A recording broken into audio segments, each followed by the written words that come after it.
El tema que nosotros estamos viendo es la leyenda, pero a mí me gustaría saber qué es la leyenda para ustedes. A ver qué me contesta. Profe, yo, Adelante. la leyenda es una historia que ocurrió en tiempo real, pero en el pasado.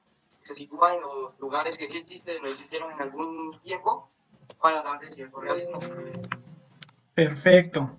Como bien dice Rafa, la leyenda es una narración popular que cuenta un hecho real o fabuloso adornado con elementos fantásticos o maravillosos del folclore, que en su origen se transmite de forma oral. Entonces, conocemos muchas leyendas, La Llorona, La Mulata de Córdoba, entre otras, ¿no? Esas son las más famosas que nosotros conocemos. No sé si algunos de ustedes me quieran compartir alguna leyenda que conozcan. A ver, pregunto a ver, Kevin. Kevin, coméntanos alguna leyenda que te haya contado, que conozcas. No sé, por ejemplo, la mulata de Córdoba. Bueno, La Mulata de Córdoba, ahorita lo vamos a analizar. Ok. A ver, Karen, coméntanos alguna leyenda que conozcas, por favor. Nada más conozco la de La Llorona. La Llorona. Bueno, ¿cuál versión tú te sabes? Coméntanos. Según hace mucho tiempo, una señora perdió a sus hijos, eh, allá creo en España, algo así, y los buscaba en un río, o sea, los niños creo que se habían muerto, y por eso los buscaba y gritaba, porque ella era española, creo. Eso es lo único que me acuerdo. Ok. A ver, Rafa, coméntanos cuál es la diferencia entre la leyenda y el mito. ¿Qué características tiene el mito, por ejemplo? La leyenda es que en sí fue o sucedió en el tiempo pasado. Y el mito es solo una creencia, solo lo que la gente especula o se imagina. Exactamente, el mito realmente no pasó, no ocurrió, es un hecho meramente fantástico y es una historia sobre dioses, seres divinos, casos paranormales. Y aquí vemos la definición, ofrece una explicación de los fenómenos sobrenaturales, del origen del mundo, revive episodios de la vida de los antepasados, casos paranormales, historias de dioses, semidioses, seres divinos o celestiales. Aquí, ¿qué personaje es el que vemos en la pantalla? ¿Quién me dice? A ver, Rafa. Al parecer, es egipcia. Una diosa egipcia. A ver, ¿qué más iba a comentar algo? Buenas tardes, profe. Sí, adelante. Profe, es Medusa. Exactamente. Medusa. Ok, Jessica. Oye, Exactamente.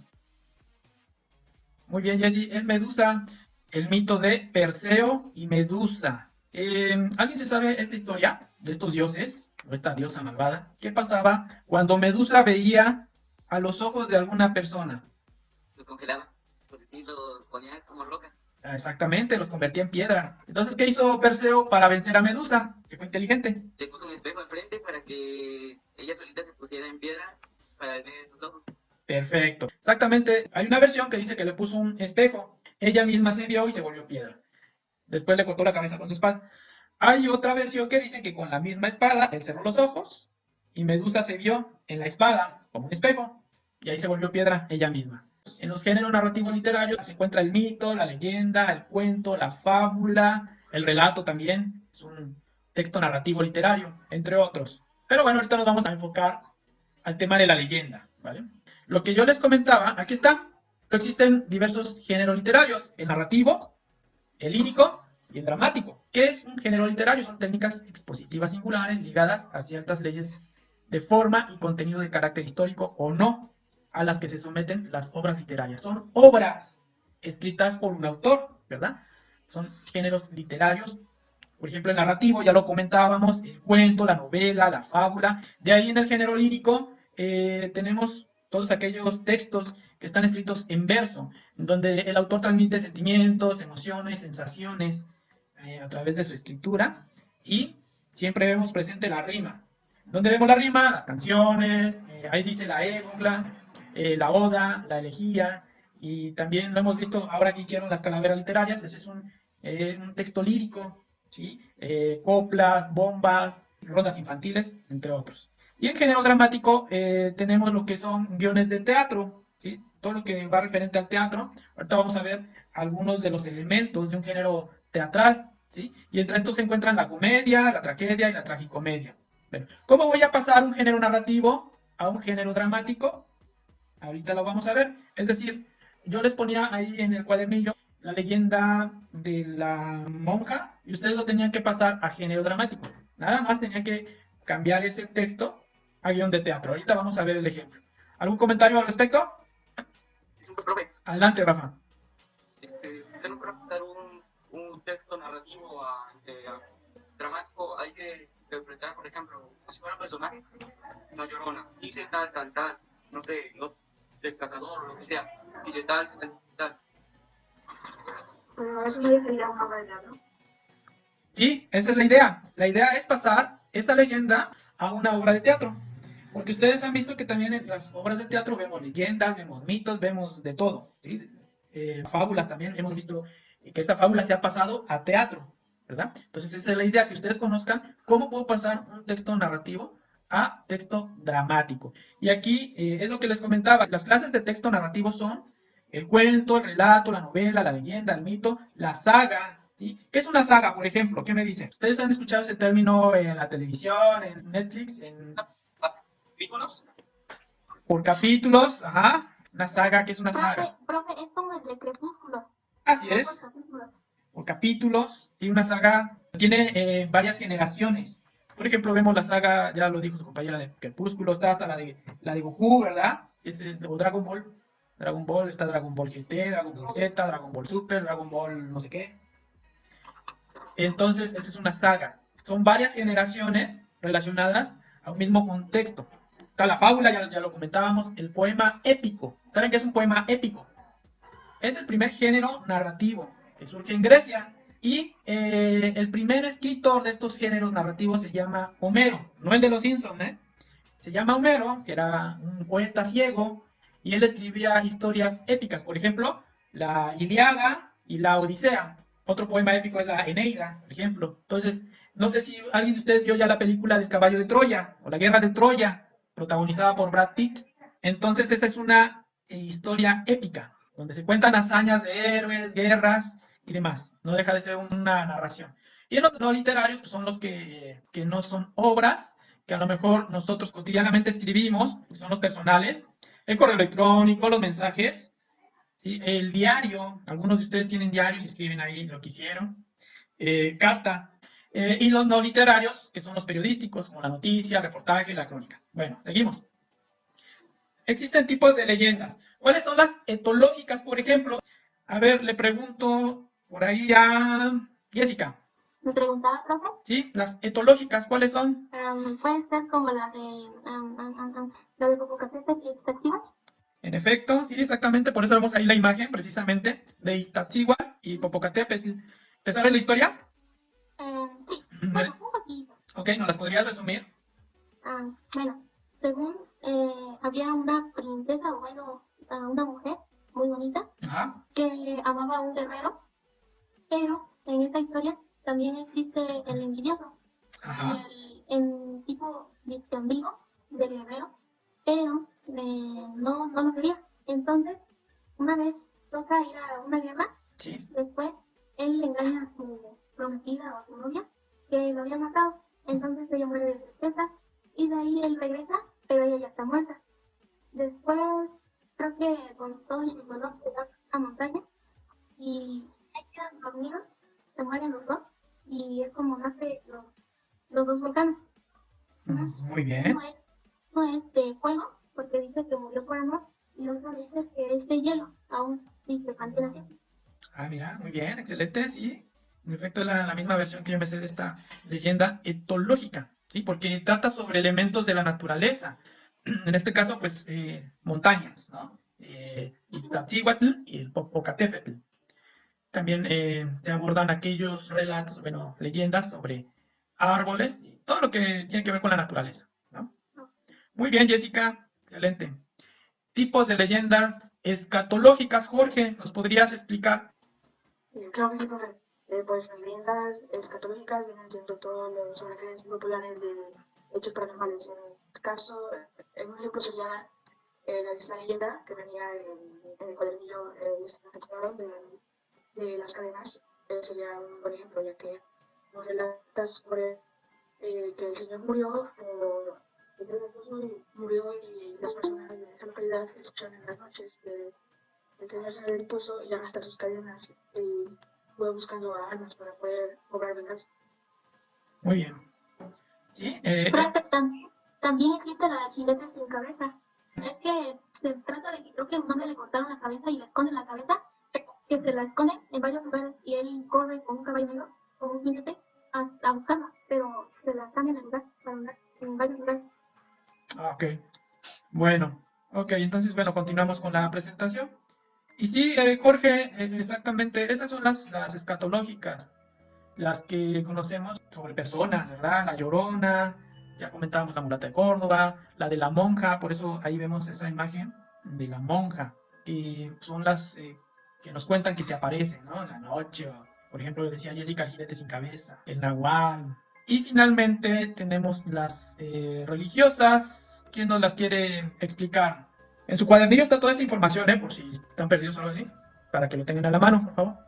Y vayan anotando preguntas si tienen dudas. Cristian, a ver, explícanos, Cristian. Ahí está la diapositiva, cuáles son las religiosas. Con la simple imagen nos dice todo, ¿verdad? Son las leyendas que se usan en las iglesias. Bueno, son aquellas narraciones que nos cuentan de las apariciones, ¿no? Por ejemplo, aquí vemos la imagen del Señor del Recuerdo. Esta leyenda es obviamente religiosa, de Zongolica. Relatan que hace mucho tiempo, por aquellos momentos de la independencia, ¿sí, adelante? Profe, está como la de Juan Diego, la aparición de la Virgen. Esa es Exacto, una leyenda, exacto, que se aparece en un cerro de Tepeyac a un niño. sí, Bueno, es un indígena. Es la de Juan Diego, es una leyenda religiosa. Es en un cerro de Tepeyac, se le aparece a un indígena a la Virgen de Guadalupe. muy bien, No sé si usted... Ujú, sí, ¿está bien? sí, esa es una leyenda religiosa, sí, que a Juan Diego se le aparece la Virgen, sí, que ya ahora es San Juan Diego, ¿no? Y bueno, les comentaba de del Señor del Recuerdo, es una leyenda de Zongolica. Resulta, para no extendernos mucho, que este Cristo lo encontraron en una caja en aquellos tiempos de la independencia. ¿Sí? Las tropas de Morelos con unas tropas de Zongolica encontraron al Cristo. Después, la gente de Guadalupe, ahora la patrona, reclama a este Cristo y la gente de Zongolica se lo quiere comprar a la gente de la patrona, pero ellos no quieren, entonces insisten en llevarse al Cristo. Cuando ellos empiezan a llevar al Cristo, empiezan a sentir que está muy pesado, por lo tanto deciden mejor regresarlo a Zongolica y ya en el regreso, quién sabe por qué razón, pero la caja empieza a tener menos peso. ¿Sí? Se dice que supuestamente el Cristo quiso quedarse ahí, que por eso se ponía pesado cuando se lo estaban llevando. Esa es la leyenda religiosa del Señor del Recuerdo. Es una fiesta patronal que hacen allá en Zongolica. Y yo sé que también hay muchas fiestas patronales que surgen de estas leyendas religiosas. Adelante, ¿quién quiere hablar? Bueno, si hay algún comentario, duda, sugerencia, adelante, pueden abrir el micrófono. Y aquí vemos las partes de la leyenda. Es como les decía, como las partes del cuento que ya hemos visto en distintas ocasiones sus partes que son la introducción, el desarrollo, el clímax y el desenlace. Entonces, por ejemplo, ¿qué se ve en la introducción? Ya sabemos que es el inicio, en donde se plantea la problemática que tienen los personajes. Y ahí mismo se presentan a los protagonistas. Posteriormente vemos el desarrollo, que son las acciones para resolver el asunto que se está presentando. Posteriormente vemos el clímax. Es la parte más importante de la historia, donde se presenta una posible solución para terminar con esa dificultad. Y finalmente tenemos el desenlace, que es el final. Puede ser un final sorpresivo, puede ser un final feliz, puede ser un final triste. ¿Y qué pasa con este desenlace? Pues los personajes obtienen un aprendizaje para que en un futuro no vuelvan a repetir los mismos errores. Es como la vida, ¿verdad? Bueno, ¿hasta aquí algún comentario, jóvenes? ¿Nadie? Bueno, seguimos. Por ahí en el cuadernillo les ponía yo esta historia, que es la de la mulata de Córdoba, ¿sí? Si nos haces favor, Jorge, de leer, por favor, esta historia. Sí, dice, corría en el año de 1618 en la villa de la Córdoba de los Caballeros. Se dice que vivía una bella mujer cuyo origen y domicilio no sabía. Su belleza era tan grande que todos los hombres se sentían atraídos por ella. Por sus venas corría sangre negra y española. Era la mulata de Córdoba. Dicen que era muy entendida en las artes de la medicina, que conjuraba tormentas y predecía eclipses y temblores, las pestes y enfermedades mortales. Ella las curaba solo con hierbas. La gente crédula y supersticiosa afirmaba que la mulata tenía un pacto con el diablo, que tenía poderes mágicos y que podía estar en 2 lugares al mismo tiempo. La Santa Inquisición no tardó en apresarla y enviarla al presidio de San Juan de Ulúa, Ulúa. acusada de brujería. Un día le solicitó a un carcelero que le consiguiera un trozo de carbón. Le dice que la mulata encuentra con el carbón en los húmedos y oscuros muros de la celda un barco con grandes y blancas velas. Saltó, subió a la nave y desapareció. Al día siguiente, aferrado a la reja del calabozo vacío, se encontró el carcelero con la razón perdida. Muy bien. Y ahí abajo tenemos la referencia de dónde se sustrajo esta información. Es una referencia electrónica. Ahí vemos precisamente un inicio, un desarrollo, un clímax y un desenlace. Es la historia de la mulata de Córdoba, ya muchos la conocemos, y precisamente viene ahí en el cuadernillo. También vimos en el cuadernillo el pozo de las cadenas. ¿Quién ya la leyó? A ver, coméntenos. Yo. Adelante, coméntanos. ¿De qué trata? Bueno, el pozo de las cadenas se trata sobre un señor que vivía solo con su esposa, si mal recuerdo, en una granja. Ajá. Y en eso 2 viajeros llegaron a ese pueblo y pasaron por la granja. Los viajeros ya habían llevado días sin comer ni beber agua y estaban muy cansados. Entonces le pidieron posada al señor y el señor aceptó. Cuando terminó su jornada de trabajo, el señor los llevó a su casa, donde les ofreció comida y agua. Uh-huh. Entonces, en la noche, los 2 señores que pidieron posada intentaban robarle las pocas cosas que tenía en su casa. Entonces, y si el señor intentaba resistirse, ellos lo amarraron y lo aventaron al pozo. Entonces los señores robaron todo lo de su casa y se fueron. Su mujer despertó al siguiente día y no lo encontró, llorando desesperada, fue a buscar agua al pozo y vio que estaba su esposo en el pozo, así decirlo. Y desde entonces, los habitantes de esa zona dicen que en las mañanas o en las noches se pueden ver las huellas y se puede escuchar cómo el señor arrastra sus cadenas buscando a los 2 señores que lo mataron para cobrar venganza. Muy bien. Ok. Perfecto. Gracias, Jorge. Ahora sí, Luis, coméntanos qué te causa miedo al leer esta leyenda y qué te causa miedo al leer la leyenda de la mulata de Córdoba, por ejemplo. Luis, Sí, profe. ¿cuáles son las partes que nos causan miedo al leer estas 2 leyendas? El suspenso al leer despacio, cuando arrastra las cadenas, Cuando arrastra las cadenas, muy bien. ¿Y en el caso de la mulata de Córdoba? cuando brincan al barco que un poco de carbón. Ok, también puede ser que tenía pacto con el diablo, ¿no? Son aquellas situaciones que nos causan miedo. Bien, gracias Luis. David, Rey David, coméntanos por favor, ¿cuál sería una similitud? O sea, ¿en qué se parecen tanto la mulata de Córdoba como la leyenda del pozo de las cadenas? A ver, Rey, te escuchamos. Activa tu micrófono, Rey, porfa. En que los 2 son de terror. Son de terror, bueno. ¿Qué más? ¿Puede ser alguna similitud? O a lo mejor alguna similitud con La Llorona y la leyenda del Pozo de las Cadenas. ¿Cuál sería una similitud? Que hay apariciones, ¿no?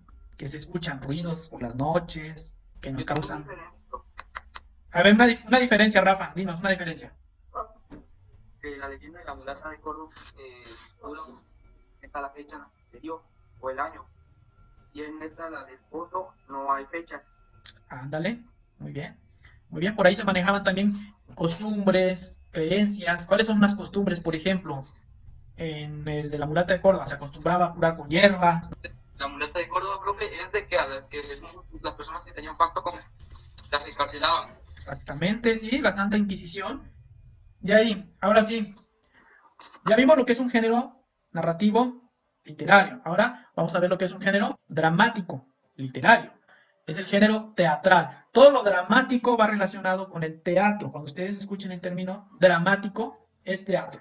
Texto dramático, teatro. Guión de teatro. Entonces, ¿cuáles son las características de este género? Agrupa obras literarias ficticias en las que se desarrolla una historia. Sus características: no hay un narrador aquí, como en el caso de las leyendas, de los cuentos, de los mitos. No hay un narrador. ¿Por qué? Porque para eso es el guión. Si yo hago un guión es para representarlo en vivo y a todo color en el teatro. Entonces no necesito de un narrador. ¿Por qué? Porque yo voy haciendo las cosas y la gente va viendo que yo voy actuando. Son los personajes los que cuentan lo que ocurre en la obra. ¿sí? Son obras nacidas para ser representadas. Ahora, ¿cuáles son sus elementos? Primero vemos las acotaciones y ahorita vamos a ver un ejemplo. Las acotaciones son las indicaciones del autor a los actores sobre la escenografía, los gestos, movimientos, espacio. Por ejemplo, si yo voy a hacer una obra con ustedes en la escuela y le digo a Jorge que represente a San José, si hacemos una pastorela, ¿no? Entonces, entra San José contento. Entra San José contento. Escribo eso entre paréntesis porque es una indicación que yo, guionista, estoy dando para que el actor haga eso. Entonces, esa es una acotación, una indicación. Después tenemos los diálogos. Los diálogos son las conversaciones, ¿no?, que tienen los personajes en el escenario. El monólogo, discurso, en que un personaje dice en voz alta para él mismo. O sea, cuando está hablando él mismo consigo mismo. Ese es un monólogo. Los diálogos, bueno, ya lo dijimos. ¿Qué es el aparte? Son palabras que un personaje dice al público o a otro personaje sin que los demás lo oigan. Una parte. De ahí, la estructura del texto teatral, pues tenemos la estructura interna, que es la organización del argumento de la obra, la estructura externa, división de las obras teatrales en actos y jornadas. Y aquí teníamos el ejemplo de El Callejón del Beso, que también lo incluimos en el cuadernillo. Esto es un guión teatral. La idea era transformar una leyenda a guión teatral. Y esta leyenda ya está transformada a un guión teatral. Primero vemos los nombres de los personajes en mayúsculas. Es importante poner al inicio los nombres de los personajes en mayúsculas. Posteriormente tenemos la descripción. Guión corto basado en una leyenda mexicana. Fabiana es una hermosa muchacha que se enamora de Marcos. ¿Será su amor más fuerte que el odio? Una pregunta para llamar la atención del público, ¿no? Y entonces aquí vemos que se empieza a dividir en actos. Un guión teatral puede ser de un acto, ¿sí? Primer acto, puede ser de 2 actos, de 3 actos, de los actos que ustedes quieran considerar. Y ahí vemos una acotación entre paréntesis que dice: en una capilla de la iglesia entran Fabiana y su niñera, una vieja mujer que la lleva tomada del brazo. Esto que está aquí entre paréntesis es una acotación. Yo como guionista voy a escribir eso para que mi personaje sepa lo que va a hacer. Entonces, tanto la niñera como Fabiana van a entrar y aquí está el diálogo. Primero pongo, antes de escribir el diálogo, pongo el nombre del personaje en mayúscula, y posteriormente yo inicio con el diálogo. Ay, niña Fabiana, las cosas que me hace hacer. Si su padre se entera de que en realidad no viene a rezar a la capilla, Fabiana le contesta. Vemos aquí otra vez en mayúsculas el nombre del personaje, que es Fabiana, y su diálogo que dice: pero no se tiene por qué enterar. Esas son algunas de las características de este ejemplo que es el Callejón del Beso. Posteriormente venía ya la leyenda de la monja. Rafa, ¿nos puedes leer, por favor? El fantasma de la monja, leyenda de México. María de Ávila, que vivió en el siglo XVI. Ajá. hizo de apellido a Rusia y quería casarse con ella por su dinero y estatus social. Los hermanos de María, Daniel y Alfonso, se enteraron de lo que estaba pasando y lo pusieron rotundamente a ese matrimonio. Se llevó a cabo, así que le prohibieron a Rusia ver a María.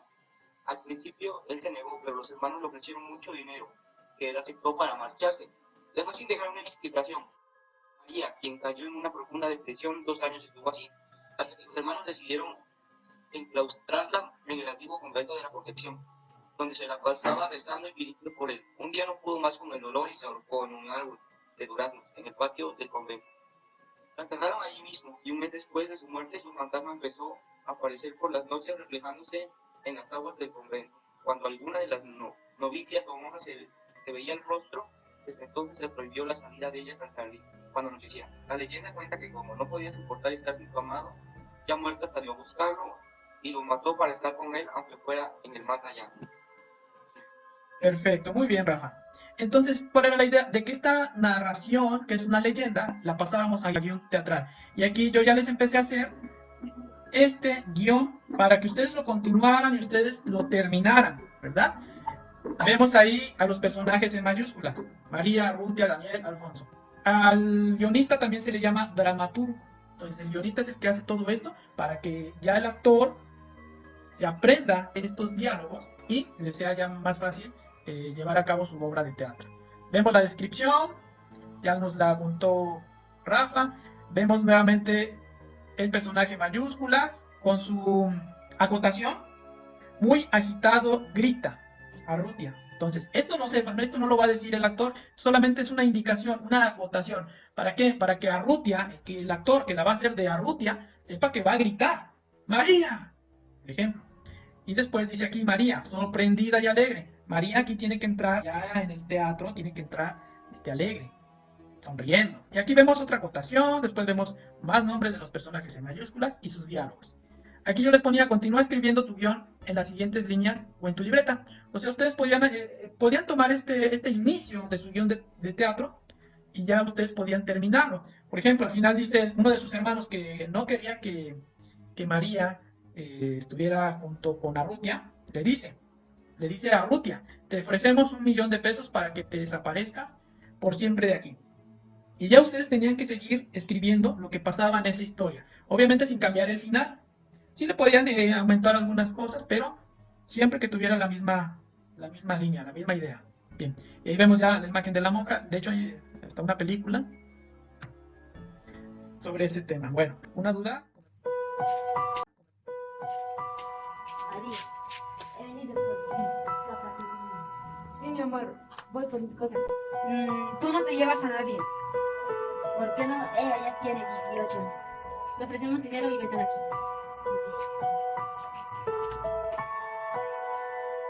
Pero, ¿por qué se fue sin decirme nada? Nuestra hermana está muy mal, ¿qué vamos a hacer? Hay que meterla al convento. Sí. Pero María no pudo con el dolor y se ahorcó. Pero no pudo soportar estar sin su amado. Ya muerta, salió a buscarlo y lo mató para estar con él, aunque fuera en el más allá. ¿Una duda? ¿Comentario? Sí, adelante, Rafa. Comentar algo. Adelante.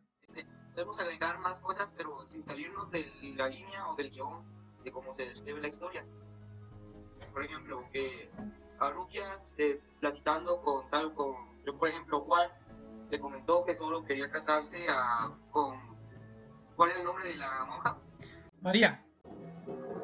Pues solo quería María por su dinero. Ajá. Daniel escucha la plática y le comenta a su hermano Alfonso. Y así agregar así y darle forma para que sea una buena obra de teatro, ¿no? Claro, claro, hay que hacerla un poquito más larga a como está la narración normal. Hay que hacerla más larga, más interesante. También si queremos poner un poco de comicidad para que sea más chistosa, que tenga un toque cómico. Y también, obviamente, la creatividad. Eso es muy importante también.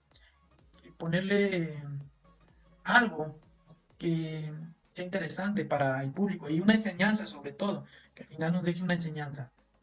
Ruth, ahora estuviste muy callada, por ahí no te escuchamos, puedes activar tu micrófono. ¿Sí te quedó claro lo que es una leyenda, sus características, el guión de teatro? Coméntanos qué aprendiste el día de hoy con esta plática. A ver, coméntanos así en resumen qué aprendiste.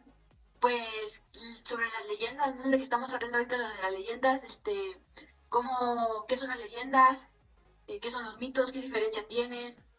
Ok, ¿te quedó claro lo que es un guión de teatro? ¿Qué características tiene un guión de teatro? A ver, coméntanos. Las características, pues está dividido, ¿no? Por partes, ¿Por actos? ¿Escenas? ¿Qué más? por actos, escenas, tiene personajes, las escenas, las escenografías y todo eso. ¿Cómo se llama la parte que está entre paréntesis? Lo que yo escribo en paréntesis para que los actores hagan eso que yo como guionista escribo. ¿Cómo se llama eso que está entre paréntesis? Es lo que tienen que hacer, ¿no? La actuación, Es lo que tienen que hacer, pero ¿cómo se llama? A ver qué me dice, ¿cómo se llama esa parte? Son acotaciones, ¿no? Exactamente, acotaciones. Muy bien, jóvenes. Yo les agradezco mucho ese esfuerzo que hacen por conectarse. No sé si su maestro Julián quiera comentarles algo. Julián, ya para despedirnos. Saludarlos. Prácticamente agradecerles, maestro, sobre todo a los chicos del segundo C. Veo que son participativos y hasta cierto punto con la enseñanza que usted les está dando y el empujoncito que yo trato de darles también a cuidarles sus actividades. Siento que sigan avanzando un poquito y pues sus grupos ni que se diga, a pesar de que yo no los conozco muy bien. Muchas gracias y felicidades a todos. Sigan echando ganas. Perfecto. Muy bien, muchas gracias, maestro Julián. Hay que hacer las cosas bien, hay que leer. Si nosotros no leemos, no vamos a aprender nunca. Ahorita que están en casa, ustedes tienen que aprender por ustedes mismos.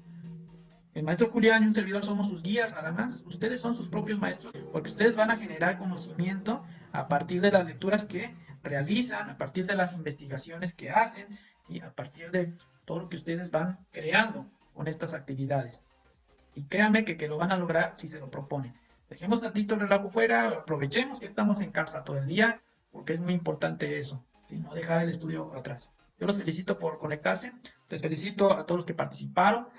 Bueno, si no hay algún comentario más, pueden ir saliendo ya de la sala y pues yo les agradezco mucho su tiempo. Cuídense mucho. Saludos a todos, un abrazo. Sí, profe. Gracias a usted. Bendiciones a todos. Gracias, David. Gracias, profe. Hasta luego. Estamos en contacto. Dale, profe, muchas gracias a ti. Hasta luego. Cuídate mucho. Gracias, profe. Gracias. Sí, Jessy, muchas gracias por conectarte. Ajá. Luego Luis, muchas gracias. Gracias, Lisbeth. Gracias, Juan. Gracias, Cristian. Fíjense.